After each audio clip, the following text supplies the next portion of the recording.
டே 98க்கான 2வது promo release பண்ணிருக்காங்க. சேதன் என்ன கேக்குறாருன்னா, 8 பேர் உள்ள வந்தாங்களா, அவங்கள யாராவது மண்டையெல்லாம் கழுவுனாங்களா உங்களுக்கு, இல்ல அப்படி நீங்க ஃபீல் பண்ணீங்கன்னா அது யாரு அப்படிங்கிற ஒரு கேள்வியை கேக்குறாரு. ஜாக் எழுந்திருக்கிறாங்க. சார் அப்படின்னு சொல்லணும்னா ரவி சாரை தான் சார் சொல்லணும், அவருடைய புரிதல்னு சொல்லிட்டு அவரு ஒரு மாதிரி ஒன்று பண்ணிட்டு இருந்தார் சார் அப்படிங்கிறாரு. தீபகண்ணன் என்ன சொல்றாருன்னா, படையெல்லாம் திரட்டி இன்னும் பண்ணாரு சார், அது செயல்படுக்கல அப்படிங்கிற மாதிரி சொல்றாரு. ரயான் எழுந்து என்ன சொல்றாருன்னா, சார் என்ன பொட்டி எடுத்துட்டு போறதுக்கு ரொம்ப கட்டாயப்படுத்தினார் சார்ங்கிறாரு. அடுத்து முத்து எழுந்து என்ன சொல்றாருன்னா, சார் என்ன என்கிட்ட வந்து பொட்டியை பத்தி என்ன நினைக்கிற அப்படின்னு அவர் சொல்றாரு.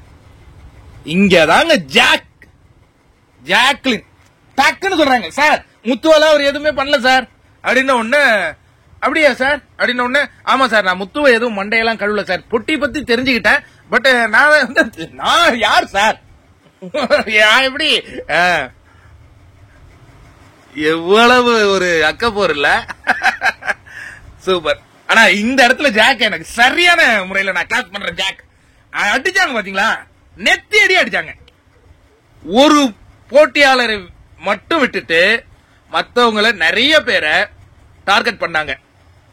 சிலரை இவங்கெல்லாம் ஏன் இருக்காங்க அப்படிங்கிற அந்த கேள்வியெல்லாம் கேட்டாங்க. பர்டிகுலரா விஷால போட்டு நைய புடைச்சாங்க. அந்த காட்சிகள்லாம் நம்ம பார்த்தோம்.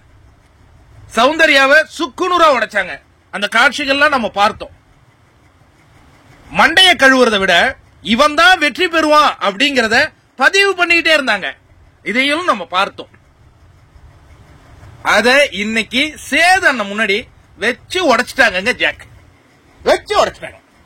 அதற்கு பிறகு சேதன் சொல்றாரு, நீங்க ஏங்க இவரை பெட்டி எடுத்துட்டு போன்னு சொல்றீங்க, அவரை இப்படி போன்னு சொல்றீங்க, இவருதான் வெற்றி பெறுவார் சொல்றதுக்கு நீங்கள் யார்? அற்புதம். அதுக்கப்புறம் ஃபேட்மேனுடைய முகம் போன போக பார்க்கணும். நான் அதான் சொல்லுவேங்க, நேர்மையா இருந்தோம்னு வச்சுங்களேன், நம்ம யார் முன்னாடியும் அவமானப்பட தேவையில்லை. இல்லனா இந்த நிலை தான் ஏற்படும்.